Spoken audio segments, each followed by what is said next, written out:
ప్రేమయుద్ధం episode 17. Uma, ఏంటమ్మా చిన్నపిల్లలా మీ నాన్న ఒళ్ళో పడుకున్నావు? ఇంతకీ నీ ఉద్యోగం సంగతేంటి?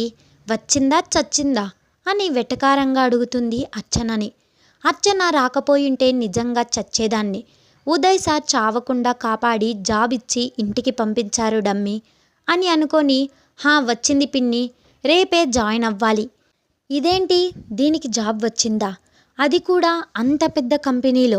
దీనికి జాబ్ రాదు అని ఆ లక్ష్మయ్యకి, ఉమా ఆంటీకి అప్పు ఇచ్చిన వ్యక్తి.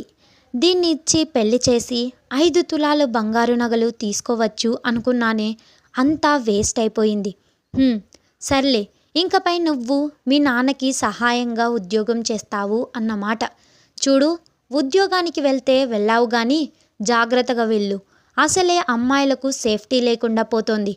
పైగా అందంగా ఉన్న అమ్మాయి కనిపిస్తే చాలు ఎవడో ఒకడు ప్రేమ దోమ అంటూ వెంట పడతారు. జాగ్రత్త. మళ్ళీ నువ్వు ఎవడిని అయినా ప్రేమిస్తే నిన్ను సరిగ్గా పెంచలేదు అని నన్నంటారు. ఇదంతా తన ప్లాన్ ఫ్లాప్ అయ్యి అర్చనకి ఉద్యోగం వచ్చింది అని కోపం. ఎవరినైనా ప్రేమిస్తే కట్నం ఇచ్చి పెళ్లి చెయ్యాలి అని ముందే ఆలోచించి వార్నింగ్ ఇస్తుంది డమ్మి ఆంటీ. లేదు పిన్ని, నేను నాన్న పరువు పోయే పని అస్సలు చెయ్యను అని తన రూమ్కి వెళ్ళిపోతుంది. శ్రీనివాస్, ఎందుకే ఎప్పుడు తన మీద అరుస్తూ ఉంటావు? కాసేపైనా సంతోషంగా ఉండనియవా? ఉమా, అయ్యో, ఇప్పుడు మీ కూతుర్ని నేను ఏమన్నాను? జాగ్రత్తగా ఉండమని చెప్పడం కూడా తప్పేనా అని మూతిని 16 వంకర్లు తిప్పి కిచెన్లోకి వెళ్ళిపోతుంది. నెక్స్ట్ డే ఉదయ్ ఆఫీస్లో. అర్చన ఆటో దిగి ఆఫీస్ వైపు చూస్తూ, ఇంత పెద్ద బిల్డింగ్. అర్చన, ఎప్పుడైనా అనుకున్నావా ఈ ఆఫీస్లో నువ్వు జాబ్ చేస్తావు అని? అంతా వీళ్ళ అదృష్టం.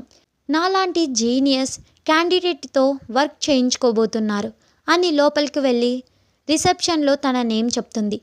రిసెప్షనిస్ట్, ఓహో మీరేనా అర్చన అంటే? ఉదయ్ సార్ చెప్పారు మీ గురించి, ఇవాళ కొత్తగా జాయిన్ అవుతున్నారు అని. స్ట్రైట్గా వెళ్ళి లిఫ్ట్ ఎక్కి 6th ఫ్లోర్కి వెళ్ళండి. అక్కడ మేనేజర్ ఉంటాడు, పేరు పార్థు. అతను మీ అపాయింట్మెంట్ లెటర్ ఇస్తాడు. అర్చన థ్యాంక్ యూ అని మేనేజర్ దగ్గర అపాయింట్మెంట్ లెటర్ తీసుకొని ఒక బాండ్ పేపర్ మీద ఆఫీస్ కండిషన్స్ అన్నీ చదివి సిగ్నేచర్ చేసి తన వర్క్ ప్లేస్కి వెళ్ళి చైర్లో కూర్చుంటుంది. అందరూ బిజీగా, అస్సలు పక్కన ఉన్న మనుషులతో సంబంధం లేకుండా ఎవరి పనుల్లో వాళ్ళు ఫుల్ బిజీగా ఉంటారు. అలా ఉండడం మన పాపకి అస్సలు చేత కాదు. పక్కనే ఉన్న అమ్మాయితో, హాయ్, నా పేరు అర్చన, మీ పేరు అని షేక్ హ్యాండ్ ఇస్తుంది. ఆ అమ్మాయి, సార్కి ఇలా వర్కింగ్ టైంలో మాట్లాడుతూ ఉండడం నచ్చదు, ప్లీజ్ నన్ను డిస్టర్బ్ చేయకుండా వర్క్ చేసుకోండి అని అర్చన వైపు చూడకుండా చెప్తుంది. లంచ్ బ్రేక్లో మాట్లాడుకుందాం.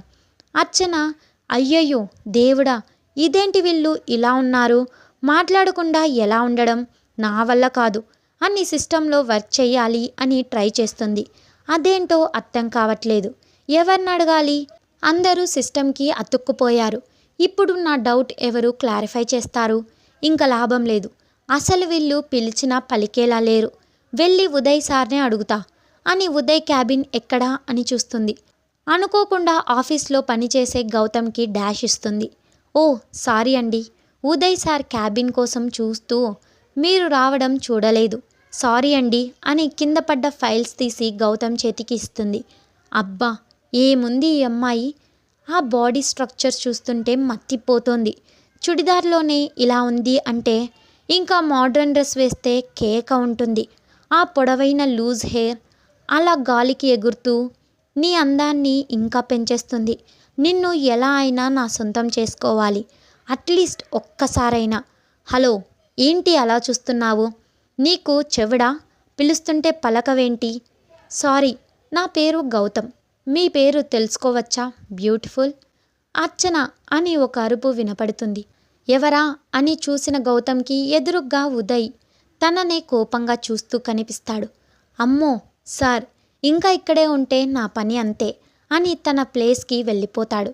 Uday, miss Archana, come to my cabin అని లోపలికి వెళ్ళిపోతాడు.